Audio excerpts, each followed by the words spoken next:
Student దశ నుంచి కూడా పనిచేసిన అనుభవం, తర్వాత కార్మిక సంఘాలతో కలిసిమెలిసి నడిచిన అనుభవం ఉన్న మాజీ పార్లమెంట్ సభ్యులు, మీ అందరికీ ఆప్తులు గౌరవనీయులు వినోద్ కుమార్ గారు, గౌరవ ప్రభుత్వ మాజీ చీఫ్ విప్ శ్రీ దాస్యం వినయ్ భాస్కర్ గారు, గౌరవనీయులు మరి గతంలో టీఎన్జిఓ అధ్యక్షుడిగా పనిచేసి తర్వాత బెవరేజెస్ కార్పొరేషన్ చైర్మన్గా పనిచేసి వాళ్ళ ఉద్యోగులకి, రిటైర్డ్ ఉద్యోగులకి, ఉపాధ్యాయులకి, అట్లాగే కార్మికులకి అండగా ఉంటున్న అన్న మన పెద్దన దేవిప్రసాద్ గారు, వేదికపైన ఆసీనులైన గౌరవనీయులైన ఇంకా పెద్దలందరికీ, ఇంకా ఒకరి పేరు చెప్పకపోతే బాధపడతారు కాబట్టి పేరు పేరున మా బీఆర్టీయు అదేవిధంగా అన్ని సంఘాల నాయకులకు, చాలా ఓపికగా చాలాసేపటి నుంచి సావధానంగా వింటున్న అన్ని కార్మిక సంఘాల మిత్రులకి, మా ఆడబిడ్డలకి పేరు పేరున అందరికీ హృదయపూర్వకంగా నమస్కారం.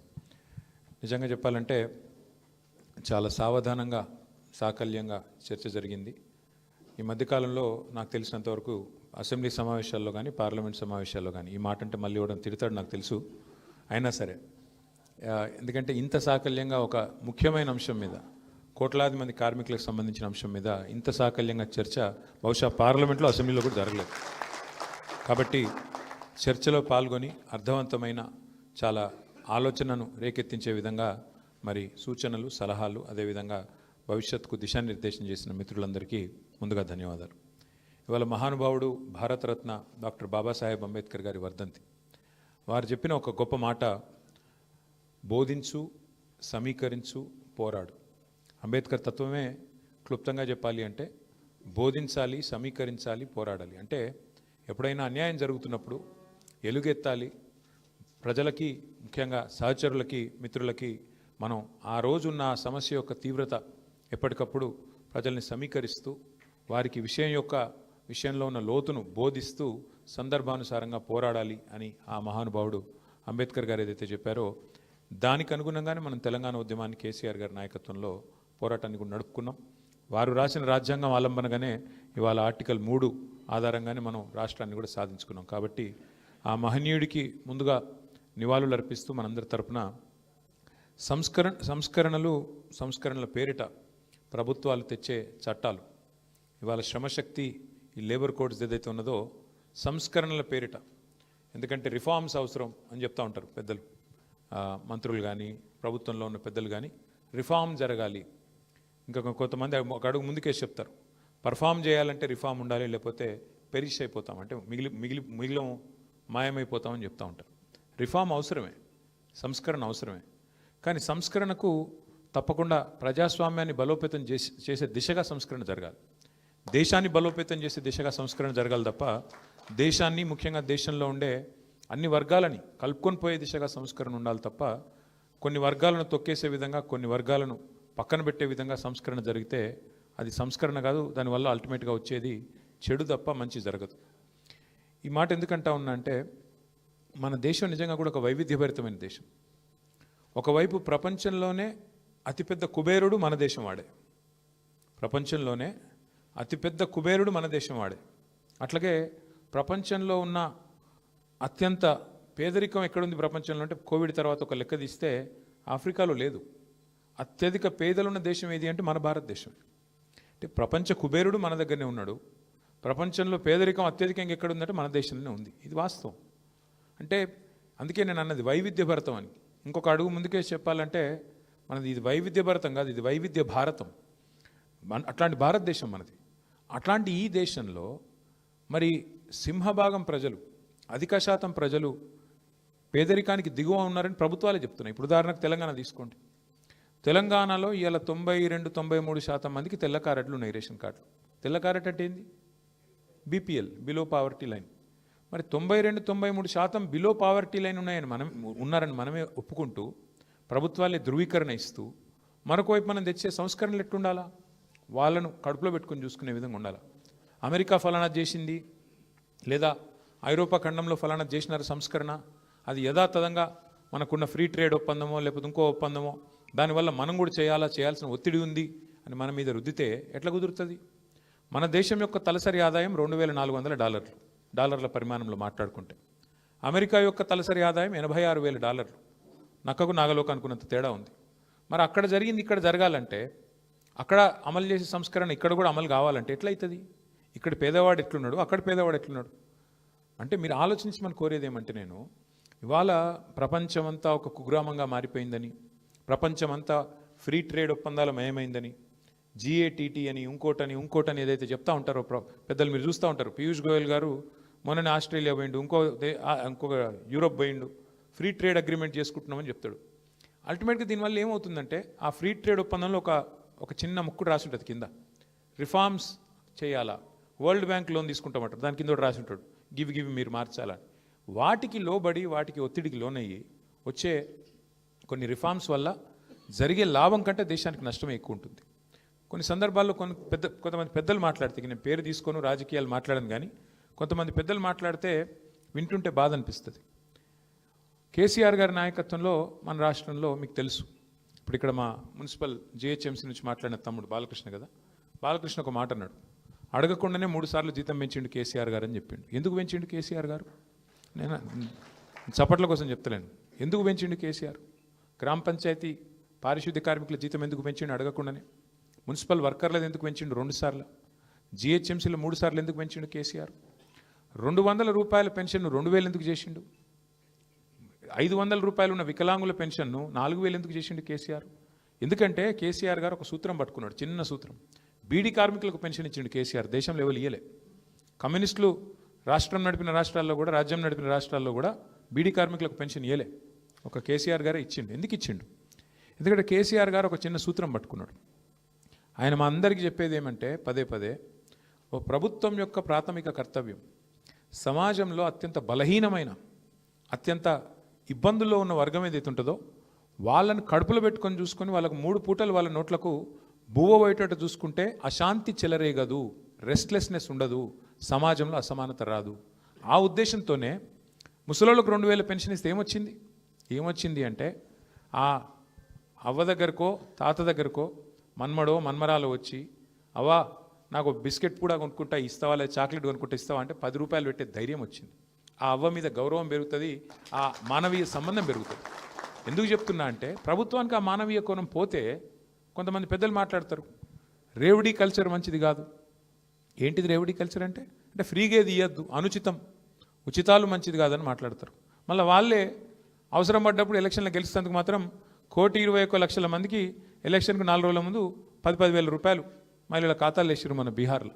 అంటే ఏ ఎండకా గొడుగు, అవసరం పడితే ఒక తీరుగా, అవసరం లేకపోతే ఇంకో తీరుగా, ఇంత దుర్మార్గంగా ఈ దేశంలో మన ప్రాధాన్యాలు, మన విధానాలు ఉన్నాయి. ఇదంతా మీకు ఎందుకు చెప్తా ఉన్నా అంటే, ఈ దేశంలోని సామాజిక స్థితిగతులు, ఈ దేశంలో ఉండే వివిధ వర్గాల అభిప్రాయాలు తీసుకోకుండా ఏ చట్టం తెచ్చినా ఖచ్చితంగా నిర్ద్వందంగా దాన్ని ప్రతిఘటించాల్సిన బాధ్యత మనందరి మీద ఉన్నది. అందులో రెండో అభిప్రాయం ఎవరికి ఉండాల్సిన అవసరం లేదు. ముఖ్యంగా ఈ దేశంలో ఇప్పుడు ఇందాక శ్రీనివాస్ గౌడ్ గారు ఒక మాట అన్నారు, ప్రభుత్వ ఉద్యోగాలు ఎంత ఉంటాయి, పెన్షనర్లు కానీ లేకపోతే మొత్తం ఇప్పుడు ఉద్యోగాల్లో ఉన్నవాళ్ళు కానీ, అది డైరెక్ట్ ఎంప్లాయ్మెంట్ కానీ, కాంట్రాక్ట్ కానీ, అవుట్సోర్సింగ్ కానీ, పర్సెంటేజ్ ఆఫ్ పాపులేషన్ తీసుకుంటే మనది 4 కోట్ల జనాభా, మొత్తం ఉద్యోగుల సంఖ్య కాంట్రాక్టు, అవుట్సోర్సింగ్, రెగ్యులర్ అంతా కలిపితే కూడా 7-7.5 లక్షలు ఉంటారు కావచ్చు, లేదా అంతే కదా, 2-2.5% మధ్యలో ఉంటారు. మరి ప్రైవేట్ రంగంలో ఉన్న వాళ్ళు ఎంతమంది ఉంటారు? 10-15, కొన్ని దగ్గర పారిశ్రామికీకరణ బాగా జరిగితే 20% దాకా ఉన్న పరిస్థితి ఉంటుంది. మిగతా వాళ్ళు అసంఘటిత రంగంలో ఉంటారు, కొంతమంది వ్యవసాయ ఆధారిత పరిశ్రమల మీద ఆధారపడి ఉంటారు. అంటే ఈ ఫండమెంటల్ అండర్స్టాండింగ్ లేకపోతే, ఈ ప్రాథమిక అవగాహన లేకపోతే చట్టాల్లో మానవీయ కోణం లోపిస్తుంది. ఉదాహరణకి నేను ఒక మాట మీకు చెప్పాలి. మన సిరిసిల్ల, నేను ఎక్కడి నుంచి అయితే ప్రాతినిధ్యం వహిస్తున్నాను, మా సిరిసిల్లలో నేత కార్మికులు ఉంటారు. విపరీతమైన ఆత్మహత్యలు జరిగేది. వారంలో ఒకసారి అయితే 2005-6లో ఆనాడు ఒకటే వారంలో 10 మంది చచ్చిపోయారు ఆత్మహత్యలు. అరే ఇది ఏంది అని చెప్పి కేసీఆర్ గారు ఆనాడు 50 లక్షల రూపాయలు మా పార్టీ నుంచి ఇచ్చి ఒక చిన్న మైక్రో లోన్స్, అంటే interest free loans, micro loans అక్కడ పద్మశాలి కమ్యూనిటీకి అప్పచెప్పి, మీరు కాపాడండి అయ్యా తెలంగాణ వచ్చేదాకా, వచ్చినాక నేను చూసుకుంటా కానీ అప్పటిదాకా కాపాడండి, వాళ్ళు చావకుండా చూసుకోండి అని చెప్పి వాళ్ళకు ఒక 50 లక్షల రూపాయలు. అంటే 50 లక్షలు పెద్ద మొత్తం అని కాదు 2005-6లో, కానీ 50 లక్షలకు ప్రతిపక్షం ఇస్తే ప్రభుత్వం కనీసం ఒక 500 కోట్లు ఇస్తుందేమో అని ఒక ఆశ, కనీసం సిగ్గొస్తుందేమో అని ఒక ఆశ, దానికోసం చేసినాం. అదే ప్రభుత్వం వచ్చినాక ఇచ్చిన మాట ప్రకారం కేసీఆర్ గారు ఒక పని చేసినారు. చాలామంది మూర్ఖులు తెలియక మాట్లాడతారు, ఇప్పుడు అధికారంలో ఉన్నవాళ్ళు కూడా. బతుకమ్మ చీర అని తెచ్చిండు కేసీఆర్ గారు. బతుకమ్మ చీరకు ఓట్లకు లింక్ లేదు, బతుకమ్మ చీర మేము మేనిఫెస్టోలో ఇచ్చిన మాట కూడా కాదు. ఎందుకు తెచ్చిండు కేసీఆర్ గారు? బతుకమ్మ చీర అంటే ఇటు ఆడబిడ్డకేమో బతుకమ్మ సందర్భంగా ఒక కానుక, చిన్న కానుక. అదేం పెద్ద పట్టు చీర కాదు, అదేం నువ్వు లక్షల రూపాయలు విలువ చేసేది కాదు. కానీ ఒక పుట్టింటోళ్ళు ఒక చిన్న కానుక పెట్టిన ఆడపిల్లలు ఎట్లయితే మురిసిపోతారో అట్లా ఒక చిన్న కానుక. అట్లాగే అదే బతుకమ్మ ఇటు నేత కార్మికుడికి బతుకునిచ్చే చీర కావాలి అనే ఉద్దేశంతో అప్పటిదాకా 7-8 వేలు పిలిచి మాట్లాడండి కార్మికులను. కేసీఆర్ గారు స్వయంగా ముఖ్యమంత్రిగా ఎంత వస్తుందా మీకు నెలకంటే 7-8 వేల రూపాయలు వస్తుంది సార్, ఎట్లా బతకాలి, కిరాయిలు ఏంది, మా కథ ఏంది, మా బతికేంది, ఎట్లా చేయాలి, ఏం చేయాలి, రోజుకి 8 గంటలు నిల్చొని పనిచేస్తే కాళ్ళు గుంజుతున్నాయి, కాళ్ళు గుంజి ఆఖరికి చాలామంది బలహీనతలకు అలవాటు పడుతున్నారు, మందుకు ఇంకోదానికి ఆఖరికి అట్లే చచ్చిపోతున్నారు సార్. అంటే ఒకటే కండిషన్ పెట్టిండు సార్, నేను ఆర్డర్ ఇస్తా కానీ ఖచ్చితంగా మీ ఉపాధి, మీ వేతనం డబల్ కావాలి. ఇవాళ 8-9 వేలు 10 వేలు సంపాదించేటోళ్ళు 15 వేల నుంచి 20 వేలు సంపాదించే పరిస్థితి రావాలని చెప్పి ఆ సేట్లను పిలిచి ఆర్డర్ ఇచ్చి సంవత్సరానికి 350 కోట్ల ఆర్డర్ ఇచ్చి మొత్తం 9.5 ఏళ్లలో 3,500 కోట్ల ఆర్డరు ఒక్క సిరిసిల్ల పట్టణంలో ఉండే వేలాది మంది కార్మికులను బతికించిన ఒక స్కీము బతుకమ్మ. అంటే ఈ మానవీయ కోణం మనం చేసే ప్రతి పనిలో ఉండాలి. పరిశ్రమలకు ప్రోత్సాహకాలు ఇస్తాం మనం, అన్నీ గవర్నమెంట్లు ఇస్తాయి, మన గవర్నమెంట్ కూడా ఇచ్చింది, కేంద్ర ప్రభుత్వం కూడా ఇస్తున్నది, ఇవాళ ఇప్పుడున్న రాష్ట్ర ప్రభుత్వం కూడా ఇస్తుంది. మీరు చూస్తుంటారు పేపర్లలో వార్తలు, ఫలానా పరిశ్రమకు కేవలం 99 పైసలకే ఎకరం ఇస్తున్నారు. ఎందుకు ఇస్తారు పరిశ్రమలకు భూములు? ఎందుకు ఇస్తారంటే వాళ్ళు ఉపాధి కల్పన చేస్తారని, ఉద్యోగాలు కల్పిస్తారు. ఎందుకంటే ప్రభుత్వాలు అందరికీ ఉద్యోగాలు ఇవ్వలేవు. పేదవాళ్ళకి, ముఖ్యంగా చదువుకున్న పిల్లలు ప్రతి సంవత్సరం 10 లక్షల మంది ఇంజనీర్లు అవుతున్నారు. మరి వాళ్ళందరికీ ఉద్యోగాలు ఎడికెళ్ళి రావాలి? ప్రైవేట్ సెక్టర్కు పెద్దపీట వేయకపోతే. అందుకే ప్రైవేట్ సెక్టర్కు పెద్దపీట వేసి ప్రోత్సాహకాలు ఇస్తున్నాం. కానీ ప్రోత్సాహకాలు ఇవ్వడం వరకు ఓకే, కానీ వాళ్ళకు నువ్వు లైసెన్స్ ఇచ్చి శ్రమదోపిడీ చేసుకొని ఇష్టమున్నట్టు చేసుకుంటే అది ఎట్లా ఓకే అవుతుంది? ఇవాళ మనం అడుగుతున్న ప్రశ్న ఈ రౌండ్ టేబుల్ నుంచి అది. దాంతోపాటు ఇక్కడ ఇంకొక ముఖ్యమైన మాట మనం గుర్తుపెట్టుకోవాల్సింది. ఇవాళ కేసీఆర్ గారు మాకు పదే చెప్పేది, కొన్ని విషయాల్లో ప్రభుత్వాలు తలదూర్చొద్దు, మనం కొన్ని విషయాల్లో అసలు ఏలు పెట్టొద్దు అని చెప్పేది. అంటే మాకు కొన్ని విషయాలు ముఖ్యంగా వారు చెప్తుంటే మాకు అర్థమయ్యేది కాదు. వారు మాకు చైనా ఉదాహరణ ఇచ్చేది, చైనా గురించి చెప్పేది. మీరు గుర్తు తెచ్చుకుంటే ఒక్కసారి, అంటే మీరు అందరూ కూడా ఇక్కడ సీనియర్ నాయకులు, కార్మిక రంగంలో చాలా అనుభవం ఉన్నవాళ్ళు, చాలా పెద్దవాళ్ళు, కాబట్టి క్లుప్తంగానే చెప్పే ప్రయత్నం చేస్తాను. నేను లేట్ కూడా అవుతుంది, షుగర్ పేషెంట్లు కూడా ఉండొచ్చు. చైనా, భారతదేశం రెండిటి యొక్క ఎకానమీ సైజు, అంటే ఓవరాల్ సంపద చూసుకుంటే 1980వ దశకంలో 1985 దాకా ఇండియానే పెద్దది. జీడిపి పరంగా చూసుకుంటే, సంపద పరంగా చూసుకుంటే భారతదేశం చైనా కంటే పెద్దది. కానీ 85 తర్వాత చైనా వేగం అందుకొని గత 40 ఏళ్ళలో ఎక్కడికి వెళ్ళిపోయిందంటే, ఇవాళ మన ఎకానమీ సైజ్ ఎంత అంటే, మన జీడిపి సైజు 4 ట్రిలియన్లు, చైనాది 20 ట్రిలియన్లు. అంటే మనకంటే 5 రెట్లు పెద్ద దేశం అయిపోయింది. మరి ఎట్లా మనకంటే వెనుక ఉన్న చైనా 4 దశాబ్దాల్లో మనకంటే 5 రెట్లు ఎట్లా పెరిగింది? మరి జనాభా పరంగా చూసుకుంటే వాళ్ళు మనం సేము. మరి ఎందుకు ముందుకు పోయింది, ఎందుకు వెనుకకు పోయింది అంటే, ఇక చైనా గిసొంటి విషయాల మీద చర్చ పెట్టుకున్నది. చైనా మన వర్క్ ఫోర్స్ని ఏం చేద్దాం, మన వాళ్ళు పిల్లలు ఎవరైతే ఇప్పుడు చదువుకొని వస్తున్నారో వాళ్ళని ఎట్లా వినియోగించుకుందాం, వాళ్ళ శక్తిని ఎట్లా వాడుకుందాం, మహిళలకు ఎట్లా రక్షణ కల్పిద్దాం, కార్మికులకు ఎట్లా రక్షణ కల్పిద్దాం, ప్రొడక్టివ్ సెక్టర్స్ ఏంది, అన్ప్రొడక్టివ్ సెక్టర్స్ ఏంది. అంటే ఏంటంటే వాళ్ళ ఉద్దేశము, ఎక్కడైతే లాభం వచ్చే రంగాలు ఉంటాయో అక్కడ అవసరమైతే ప్రైవేట్ పెట్టుబడులను ఆహ్వానించారు. ఎక్కడైతే నష్టం వస్తుందని తెలుసో, నష్టం వచ్చినా తప్పదు అని తెలుసో, అక్కడేం చేసినారు, ప్రభుత్వమే పెట్టుబడి పెట్టి ప్రభుత్వమే వాటి నష్టాలను కూడా భరాయించుకొని.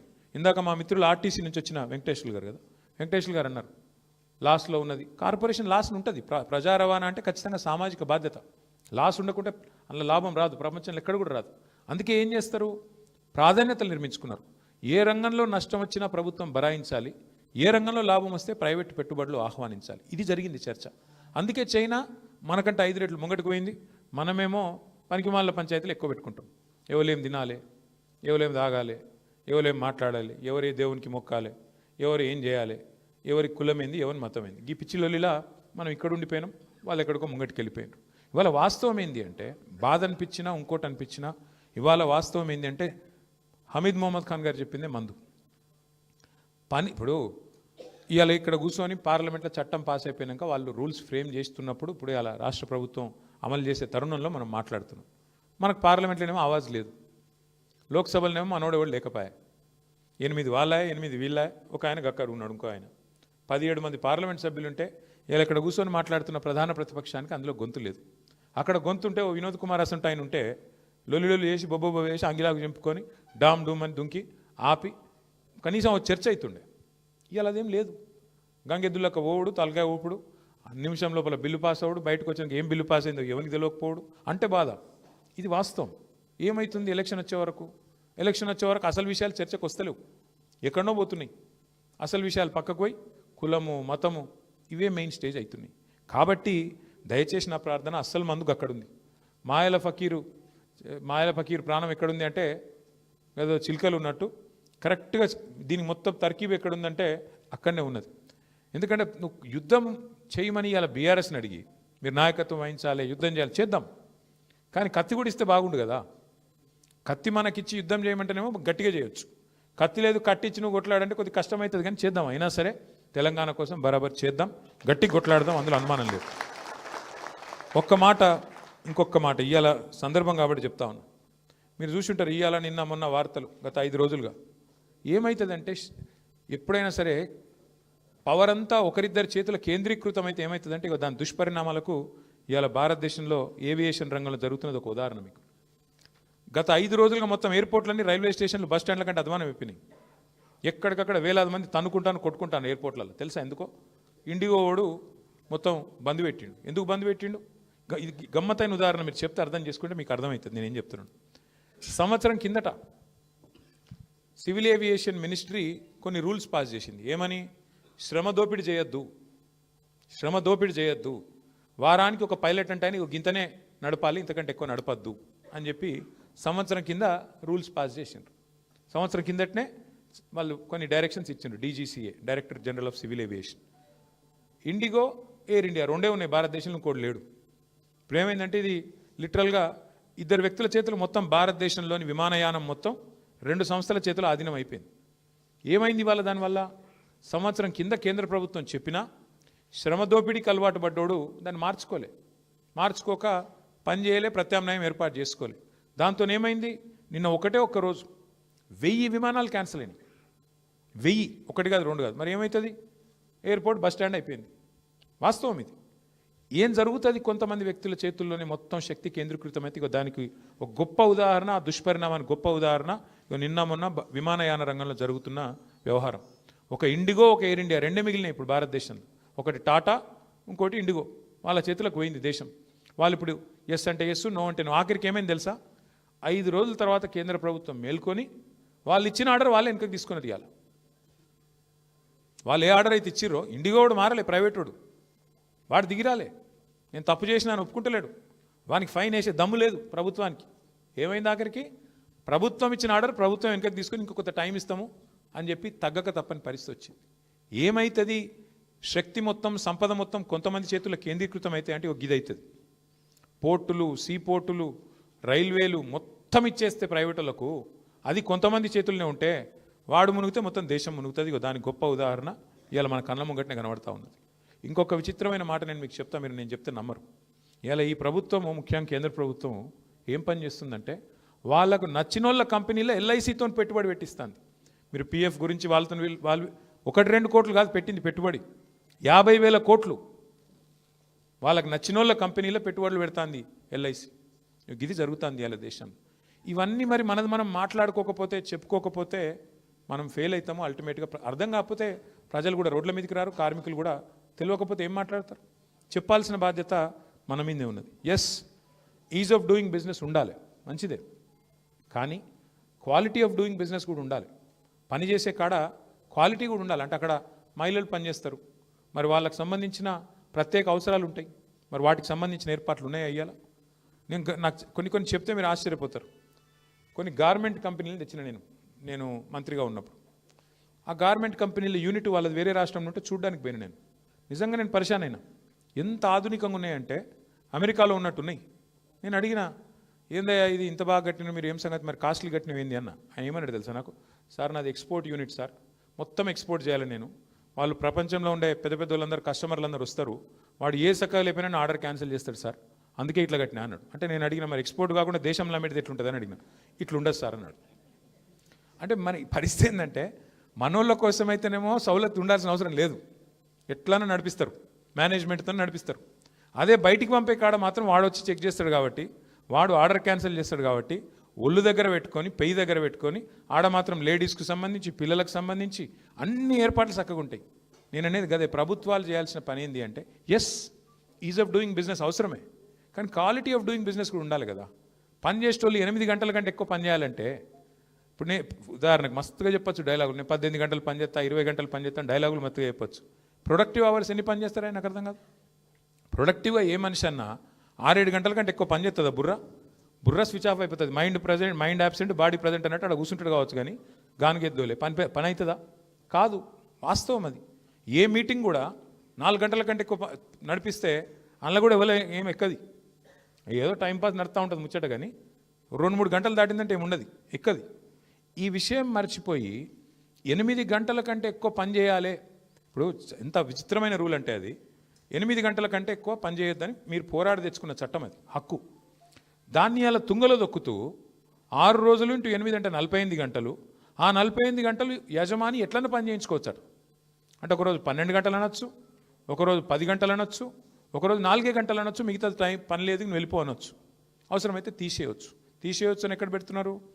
ఇదివరకు 100 మంది కంటే పైన ఉంటే మీరు ఖచ్చితంగా ప్రభుత్వానికి తెలిపి ఎవరినైనా తీసేయచ్చు. కానీ ఇప్పుడు ఏం చేసినారు? 300లకు పెంచినారు దాన్ని.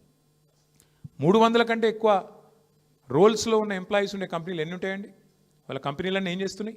కాంట్రాక్టు, అవుట్సోర్సింగ్ పేరు మీద 300 మంది లోపల రోల్స్లో పెట్టుకుంటారు, మిగతా వాళ్ళంతా కూడా కాంట్రాక్ట్ల కింద అవుట్సోర్సింగ్ కింద పెడతారు. ఇది ఎవరికి తెలియదు ఈ విద్య.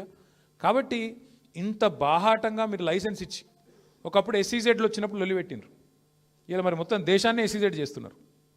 ఎస్ఈజెడ్ అంటే ఇక్కడ కార్మిక చట్టాలు ఉండవు, హైర్ అండ్ ఫైర్ ఎప్పుడంటే అప్పుడు చేయొచ్చు, మినిమం డిగ్నిటీ ఉండదు అని చెప్పి లొల్లి పెట్టినారు ఆ రోజు సెజ్జులకు వ్యతిరేకంగా. మరి ఇలా ఆ రోజు సెజ్జులకు వ్యతిరేకంగా పోరాటం చేసిన వాళ్ళు దేశం మొత్తమే సెజ్ అయిపోతుంటే, దేశం మొత్తంలోనే కార్మికులకు హక్కులు లేకుండా కాలరాస్తుంటే, మాట్లాడకపోతే పార్లమెంట్లోనే మాకు ఆవాజ్ లేకపోయా. రాజ్యసభలు ఉందనుకోండి, లోక్సభలో లేదు. మరి ఏం చేయాలి? అందుకే నా ప్రపోజల్ ఏంది అంటే, మీ అందరితో కూడా ఒకసారి మనం గుర్తు తెచ్చుకుంటే వెనక్కి తిరిగి, తప్పకుండా మనం ఇవాళ కొన్ని నిర్ణయాలు తీసుకోవాల్సిన బాధ్యత ప్రధాన ప్రతిపక్షంగా మన మీద ఉన్నది. అందులో నేను ప్రతిపాదించేది ముందుగా గౌరవ పెద్దలు రాంబాబు గారికి, వినోద్ గారికి, ముఖ్యంగా అదేవిధంగా సహచర పెద్దలందరికీ కూడా ముందుగా ఈ 4 లేబర్ కోడ్స్ మీద ముందు మనకి ఇప్పుడు ఇంతకుముందు ఒక మిత్రులు అన్నారు, ఎవరో గుర్తు రావట్లేదు, కానీ మన వాళ్ళకి అవగాహన లేదు, నిజానికి చాలా మందికి తెలియదు వీటి వల్ల జరిగే దుష్పరిణామాలు అని చెప్పాను. ముందు చేయాల్సిన పని ఏంటంటే, బోధించు, సమీకరించు, పోరాడు అనే సూత్రంలో భాగంగా అన్ని మా వినయ్ భాస్కర్ గారు అనుకుంటా చెప్పింది, అవగాహన లేదు అని. ఖచ్చితంగా వరంగల్ నుంచే ప్రారంభిద్దాం వినయ్ భాస్కర్ గారు. అన్ని జిల్లా కేంద్రాలలో మన పార్టీ కార్యాలయాల్లోనే మరి అవగాహన సదస్సులు ఈ కోడ్స్ గురించి వెంటనే ఏర్పాటు చేద్దాం. వినోద్ గారితో నా రిక్వెస్ట్, మీరు రాంబాబు గారు కూర్చొని మల్లారెడ్డి గారు డేట్ తీసుకోండి, శ్రీనివాస్ గౌడ్ గారు డేట్ తీసుకోండి, వినయ్ భాస్కర్ గారు ముందు పాత 10 జిల్లాలు ఏవైతున్నాయో ఫస్ట్ పాత 10 జిల్లాలు కవర్ చేద్దాం. అతనిక కొత్త జిల్లాలకు కూడా పోదాము. ముందైతే వరంగల్, మహబూబ్నగర్, నల్లగొండ, కరీంనగర్, రంగారెడ్డి, ఏ జిల్లాలో అయితే పాత డిస్ట్రిక్ట్ హెడ్ క్వార్టర్లు ఉన్నాయో అక్కడ ఒక షెడ్యూల్ రూపొందించి మనం డిమాండ్ ఒకటే, మనది ఆ మీటింగ్ యొక్క డిమాండ్ ఒకటే. సరే, కేంద్ర ప్రభుత్వం అంటే మందబలంతో పాస్ చేసింది, రాష్ట్ర ప్రభుత్వం అమలు చేయాల్సిన అవసరం లేదు, అమలు చేయవద్దు అని డిమాండ్ చేస్తూ కాంగ్రెస్ ప్రభుత్వాన్ని నిలదీస్తూ మనం ఈ కార్యక్రమాన్ని రూపొందిద్దాం. ఇక్కడ కాంగ్రెస్ని ఎందుకు నిలదీయాలి అని మీరు అడగచ్చు. సింపుల్ సూత్రం, కాంగ్రెస్ ఈ బిల్లులను వ్యతిరేకించింది ఏది పార్లమెంట్లో, మరి అక్కడ వ్యతిరేకిస్తే ఎట్లా, ఇక్కడ పాస్ చేస్తే ఎట్లా? సింపుల్. సోనియా గాంధీ స్వయంగా బిల్లును వ్యతిరేకిస్తూ మాట్లాడింది. మరి సోనియా గాంధీ గారు మాట్లాడితే ఇక్కడ రేవంత్ రెడ్డి గారు ఎట్లా ఆమోదిస్తారు, ఎట్లా అమలు చేస్తారు? ఇది చిన్న లాజిక్ పట్టుకోవాలి. ప్రతి జిల్లా కేంద్రంలో ఇదే నినాదంగా తీసుకుందాం. ఖచ్చితంగా రాష్ట్రం ఒకసారి తెలంగాణలో విజయం సాధించినాం అనుకోండి, తెలంగాణలో విజయం సాధిస్తే ఆటోమేటిక్గా ఇది వేరే వాళ్ళకి స్ఫూర్తి అవుతుంది, బెంగాల్లో స్ఫూర్తి అవుతుంది, తమిళనాడులో స్ఫూర్తి అవుతుంది, ఇంకా వేరే రాష్ట్రాల్లో స్ఫూర్తిగా నిలుస్తుంది. ఎందుకంటే ఇది కంకరెంట్ లిస్ట్లో ఉంది. లేబర్ అనేది కంకరెంట్ అంటే రాష్ట్రము కేంద్రానికి కొన్ని సంయుక్త లిస్టులు ఉంటాయి, కొన్నేమో ఎక్స్క్లూజివ్ కేంద్రం లిస్ట్ ఉంటుంది, కొంతేమో రాష్ట్రం లిస్ట్ ఉంటుంది. కార్మిక విభాగం అనేది, కార్మిక రక్షణ అనేది కంకరెంట్ లిస్ట్లో ఉంది. కాబట్టి మన నినాదం, కేంద్రం తెలుసో తెలియకనో ఆమోదించినా మీరు అమలు చేయొద్దు అని రాష్ట్ర ప్రభుత్వాన్ని డిమాండ్ చేస్తూ అన్ని జిల్లాలలో అవగాహన సదస్సులు నిర్వహిద్దాం. రెండవది అన్ని అన్ని నియోజకవర్గ కేంద్రాల్లో మనం ఏం చేద్దామంటే మన బీఆర్టీయూ తరపునే చేద్దాం ఇదంతా కూడా. మేమే నాయకత్వం వహిస్తాం. మా మల్లారెడ్డి గారికి ధన్యవాదాలు. 10 లక్షల రూపాయలు చందా కూడా ఇచ్చినందుకు వారికి హృదయపూర్వకంగా ధన్యవాదాలు. ఎందుకంటే ఆర్థిక ప్రేరణ లేకుండా ప్రోగ్రాములు కావు. వారికి ముందుకొచ్చి వారు ఉదారంగా వచ్చినందుకు వారికి ధన్యవాదాలు. అన్ని నియోజకవర్గాల్లో ఉండే అన్ని పార్టీల ఎమ్మెల్యేలకు మన వాళ్ళు పోయి రిప్రజెంటేషన్ ఇవ్వాలి. దయచేసి ఇది అర్థం చేసుకోండి. మీరు కేంద్రం పాస్ చేసినంత మాత్రాన మీరు అమలు చేయాల్సిన అవసరం లేదు. గతంలో కేసీఆర్ గారు ఉన్నప్పుడు చేయలేదు. కొన్ని వారు మన మీద మెడ మీద కత్తి పెట్టినా చేయలేదు. మీరు కూడా దయచేసి శాసనసభలో మాట్లాడాలా. ఇది పార్టీలకు అతీతంగా అందరు ఎమ్మెల్యేలకి తప్పకుండా మనం అఖిల పక్షాన్ని కూడగట్టండి. రాంబాబు గారు మంచి మాట చెప్పినారు. కమ్యూనిస్టులు ఫోన్ చేసినారు, నక్సలైట్లు ఫోన్ చేసినారు, సంతోషం. కలుపుకో, ఏం ఇబ్బంది లేదు, కలుపుకో. ఇలా ఇప్పుడు ఏం ఎలక్షన్ లేవు మనకు అర్జెంటుగా. దీంతోన ఇప్పటికిప్పుడు వచ్చిన ఇబ్బంది కూడా ఏం లేదు. కలిసి నడుద్దాం. ఎన్నికలప్పుడు రాజకీయాలు చూసుకుందాం. ఇప్పుడు మాత్రం అందరినీ కలుపుకొని సంఘటితంగా ఎన్ని పార్టీల వాళ్ళు కలిసి వస్తే వాళ్ళందరితో అవసరమైతే పేరు కూడా మార్చండి. ఒక బీఆర్టీయూ ఆధ్వర్యంలో పోవడం ఇబ్బంది అనుకుంటే జాయింట్ యాక్షన్ కమిటీని పెట్టండి. పెట్టి అన్ని నియోజకవర్గ కేంద్రాల్లో గౌరవ శాసనసభ్యులు, శాసన మండలి సభ్యులకు టైం తీసుకోండి. వాళ్ళకు ఒక వినతి పత్రం ఇవ్వండి. అన్నా దయచేసి మీరు శాసనసభలో మాకు మద్దతు పలకాలా. ఇక్కడ ఉండే వేలాది మంది కార్మికులు, ఉదాహరణకు సింగరేణి బెల్ట్ ఉందండి. ఒక సింగరేణి బెల్ట్లోనే 13 శాసనసభ నియోజకవర్గాలు ఉన్నాయి. వాడందరికీ కూడా మన సింగరేణి కార్మిక విభాగాన్ని కూడా, బొగ్గుగని కార్మిక సంఘాన్ని కూడా యాక్టివేట్ చేయండి. వాళ్ళ దగ్గర కూడా హెల్ప్ తీసుకోండి. హైదరాబాద్లో పబ్లిక్ సెక్టర్ అండర్టేకింగ్స్ బోలెడు ఉన్నాయి. మిదాని ఉన్నది, తర్వాత బీఆర్డీఓ, మన డిఆర్డీఓ ఉన్నది, డిఆర్డీఎల్ ఉన్నది, మా దానకరుణాచారి గారు, ఇంకా చాలామంది ఉన్నారు. వారందరి హెల్ప్ తీసుకోండి. బిహెచ్ఎల్ ఉన్నది, ఎంటీఆర్ లాంటి ప్రైవేట్ రంగ సంస్థలు ఇంకా చాలా ఉన్నాయి.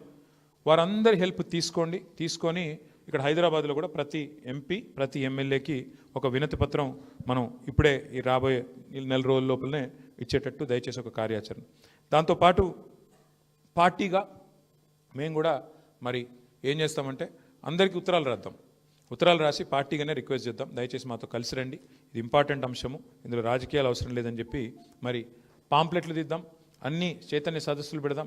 గిగ్ వర్కర్స్ ఉన్నారు, ఆ తమ్ముళ్ళు కూడా దాదాపు 4 లక్షల మంది ఉంటారు. వారికి కూడా మనతో పాటు కలుపుకొని ముందుకు పోదాం. కుదిరితే రాజ్యసభలో కూడా, మరి కుదురుతుందో లేదో నాకు తెలియదు, ఎందుకంటే మీరు చెప్పాలా, రాజ్యసభలో ఏమన్నా ప్రైవేట్ మెంబర్ బిల్లు రూపంలో పెట్టి అమెండ్మెంట్స్ ఏమన్నా ప్రతిపాదించే అవకాశం ఉందా? ఎందుకంటే ఆల్రెడీ చట్టం అయింది. దాన్ని ఎట్లా మరి తీసుకొని రావాలి? రాజ్యసభలో మా ఫ్లోర్ లీడర్ గారితో, సురేష్ రెడ్డి గారితో, మా సభ్యులు అక్కడ ఉండే 4 సభ్యులతో కూడా మాట్లాడి వారితో కూడా డెఫినెట్గా ఏమన్నా ప్రయత్నం చేద్దాం. ఇంకొకటి స్టాండింగ్ కమిటీ ఆన్ లేబర్ అని ఉంటుంది ఒకటి. ఒక్క నిమిషం తమ్ముడు, ఒక్క నిమిషం కూర్చో. ఆఖరికి చెప్తా. స్టాండింగ్ కమిటీ ఆన్ లేబర్ అని ఉంటుంది. ఆ స్టాండింగ్ కమిటీ ఆన్ లేబర్ ఎవరు చైర్మన్గా ఉన్నారు, అందులో మెంబర్లు ఎవరు, దయచేసి తెలుసుకోండి. నేను కూడా ఒక పని చేస్తాను. వచ్చే వారం మా మంత్రి గారు ఉన్నారు, ఆయన పేరు మన్సుఖ్ మాండవీయ, కేంద్ర కార్మిక శాఖ మంత్రి మన్సుఖ్ మాండవీయ అన్నట్టున్నారు. వారిని కూడా కలుద్దాం. స్టాండింగ్ కమిటీ ఆన్ లేబర్ను కూడా కలుద్దాం. ఎందుకంటే జనరల్గా ఏం చేస్తారంటే ఈ బడ్జెట్ సమావేశాల్లో ఆ లేబర్ కమిటీ ఏదైతే ఉంటుందో వారు దాన్ని మీటింగ్లు కూడా పెడతా ఉంటారు. స్టాండింగ్ కమిటీ మీటింగ్లు రెగ్యులర్గా అవుతూ ఉంటాయి. వారందరినీ కలిసి వారికి కూడా ఒక రిప్రజెంటేషన్ ఇద్దాం. ఢిల్లీలో మీరు వచ్చే వారం టైం తీసుకోండి, నేను కూడా వస్తాను. నాతో పాటు ఇంకెవరైనా మిత్రులు పార్టీ నుంచి రాదలుచుకుంటే శ్రీనివాస్ గౌడ్ గారు, మల్లారెడ్డి గారు, అందరం కూడా పోయి అక్కడ కూడా రిప్రజెంటేషన్ ఇద్దాం. ఇచ్చి దయచేసి మీరు అనవసరంగా రాష్ట్రాల మీద ఒత్తిడి పెట్టకండి. రాష్ట్రాలకు మీరు ఆ స్వేచ్ఛనియండి, అమలు చేసేది చేయండి అని చెప్పి వారి మీద కూడా ప్రివేల్ అయ్యే ప్రయత్నం కూడా చేద్దాం. దాంతోపాటు చాలా మంచి మాట వెంకటేశ్వర గారు నాకు చెప్పింది బాగా నచ్చింది. ఇప్పుడు అన్నిటికీ ఫాస్ట్ ట్రాక్ కోర్ట్స్ ఉన్నాయి, కమర్షియల్ కోర్ట్స్ ఉన్నాయి, వాణిజ్యపరమైన ఇష్యూస్ వచ్చినప్పుడు రకరకాల కోర్ట్స్ ఉన్నాయి. మరి లేబర్ కోర్టుకి జడ్జి లేకపోతే ఇబ్బంది వస్తే ఎక్కడ పోవాలా? చాలా గొప్ప మాట చెప్పారు వెంకటేశ్వర గారు. మాకు తెలియదు నిజానికి ఇది. కాబట్టి నేను వినోద్ కుమార్ గారిని కోరేది, అవసరమైతే మీరు మన ఓ డెలిగేషన్ రాష్ట్ర హైకోర్టు సీజే గారి దగ్గర తీసుకోండి, సీజేని కలుద్దాం. కలిసి ఇట్లా వెంటనే జడ్జీలు లేబర్ కోర్టులకు అపాయింట్ చేయండి సార్ అని చెప్పి మా పార్టీ నుంచి ఒక ప్రత్యేకంగా బృందం కూడా పోయి కలుస్తాము. కలిసి అటువైపుగా కూడా తీసుకొని పోతాం. నా ప్రార్థన మీ అందరితో కాకపోతే ఇప్పుడు ఏమీ ఎలక్షన్లు లేవు, అర్జెంటుగా మనం కొట్లాడి యుద్ధాలు చేసి రాజకీయంగా ఇప్పటికిప్పుడు ఏమైనా కింద మీద పడాల్సిన అవసరం లేదు. ఎవరు కలిసి వస్తే వారిని కలుపుకొని పోండి. రాంబాబు గారితో నా రిక్వెస్ట్. ఎందుకంటే ఈ టైంలో మీరు కమ్యూనిస్టులు వచ్చినా, ఎర్రన్నలు, మరి నక్సలైట్లు వచ్చినా, ఎవ్వరు వచ్చినా, ఆఖరికి బిఎంఎస్ వాళ్ళు కలిసి వచ్చినా కలుపుకపో, లేకపోతే కాంగ్రెస్ వాడు ఏఐటీయూసా ఐఎన్టీయూసీ వాళ్ళు వచ్చినా కలుపుకపో వస్తా అంటే. ఎందుకంటే ఇప్పుడు అవసరం లేదు. ఇప్పుడు మీరు కార్మికుల తరపున మనకేం బేసిజం కూడా అవసరం లేదు, కలుపుకొనే పోండి. మనం సిగ్గుపడాల్సిన అవసరం కూడా ఏం లేదు. మనం ఇవాళ ఒక మంచి చర్చ పెట్టినాం. ఈ చర్చలో వాళ్ళు కూడా వస్తాం, మేము కూడా పాల్గొంటాం, మేము కూడా కలిసి వస్తామంటే తప్పేం లేదు, రమ్మనండి. వాళ్ళు రాము అంటే రాము అంటే వాళ్ళ ఇష్టం, కార్మికులు డిసైడ్ చేసుకుంటారు. కానీ రమ్మని ఆహ్వానించండి. ఒక రౌండ్ టేబుల్ కావాలంటే సోమాజిగూడలో పెట్టండి. వాళ్ళ పార్టీ ఆఫీస్కి రావడం ఇబ్బంది అనుకుంటే సోమాజిగూడలో పెట్టండి. పెట్టి వారి అభిప్రాయాలు కూడా అడగండి. మేము ఇట్లా అనుకుంటున్నాం, మీరేం చెప్తారు? ఇట్లా కనుక మనం కొంత బ్యాలెన్స్గా పోతే డెఫినెట్గా అందరికీ లాభం అవుతుంది. అందరికంటే ముఖ్యంగా కార్మికులకు లాభం అవుతుంది. మన గోల్ ఒకటే. కేంద్రం తెలుసో తెలియకనో ఇందులో కొన్ని తప్పిదాలు చేసింది, అది కనబడతానే ఉంది. మరి దీన్ని అడ్డుకోవాలి అంటే సింపుల్గా తెలంగాణ భారతదేశానికి దిక్సూచిగా మారొచ్చు. తెలంగాణ చేసిన ఎన్నో పనులు భారతదేశానికి ఇదివరకే దిక్సూచి అయినాయి. మనం రైతు బంధు అని పెడితే దాన్ని కాపీ కొట్టి పిఎం కిసాన్ అని పెట్టుకున్నారు. మనం మిషన్ భగీరథ అని పెడితే మరి వాళ్ళు జల్ జీవన్ అని పెట్టుకున్నారు. మనం మిషన్ కాకతీయ అని పెట్టుకుంటే వాళ్ళు అమృత్ సరోవర్ అని పెట్టుకున్నారు. అంటే దాని అర్థమైంది అంటే తెలంగాణ ఆచరిస్తుంది, దేశం అనుసరిస్తుంది. What Telangana does today, India does tomorrow. అందుకనే నేను అనేది ఇందులో కూడా మనం విజయం సాధిస్తే, కాంగ్రెస్ నొప్పించడంలో విజయం సాధిస్తే, కాంగ్రెస్ మీద ఒత్తిడి పెట్టడంలో విజయం సాధిస్తే, ముఖ్యంగా ఐఎన్టీయూసీ నాయకులు కేంద్రంలో ఉంటారు. వాళ్ళని అడగండి, సోనియా గాంధీ గారు అక్కడ అపోజ్ ఎట్లా చేస్తారు, మీ ప్రభుత్వం ఎట్లా చేస్తుందా మాకు అర్థం కాదు, ఏమన్నా లాజిక్ ఉందా అని చెప్పి వాళ్ళ మీద గట్టిగా ఒత్తిడి పెడితే కేంద్ర స్థాయిలో డెఫినెట్గా మనం అనుకున్న విజయాన్ని సాధించిన వాళ్ళం అవుతాము. కాబట్టి కొంత ప్రయత్నం సిన్సియర్గా చేద్దాం. వినోద్ గారితో కూర్చొని, మల్లారెడ్డి గారితో, శ్రీనివాస్ గౌడ్ గారితో కూర్చొని మీరు ఒక కార్యాచరణ రూపొందించండి. జిల్లాల సదస్సులు, అవగాహన సదస్సులు, ఉత్తరాలు రాయడం, ఎంపీలను ఎమ్మెల్యేలను కలవడం, కేంద్రంలో ఉండే కార్మిక శాఖ మంత్రి గారిని నెక్స్ట్ వీక్ కలుద్దాం. అట్లాగే స్టాండింగ్ కమిటీ ఆన్ లేబర్ని కలుద్దాం, వాళ్ళ దగ్గర కూడా పోయి రిప్రజెంట్ చేద్దాం. అన్నింటికి మించి మళ్ళొకసారి నేను చెప్పేది, మన పోరాటం ఇక్కడ ఉండే ఈ ప్రభుత్వం మీద ఖచ్చితంగా వెంటనే ఈ విషయంలో ఒక స్టేటస్ కో మెయింటైన్ చేయాలి. మీరు అనవసరంగా ముందుకు పోవద్దు.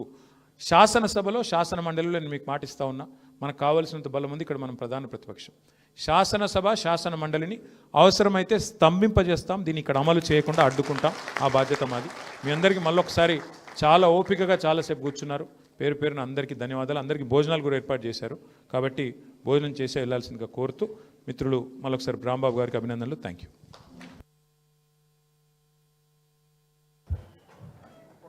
కూర్చోండి అమ్మా. దీన్ని రౌండ్ టేబుల్ సమావేశం, దీనికి ఒక సారాంశం ఉంది.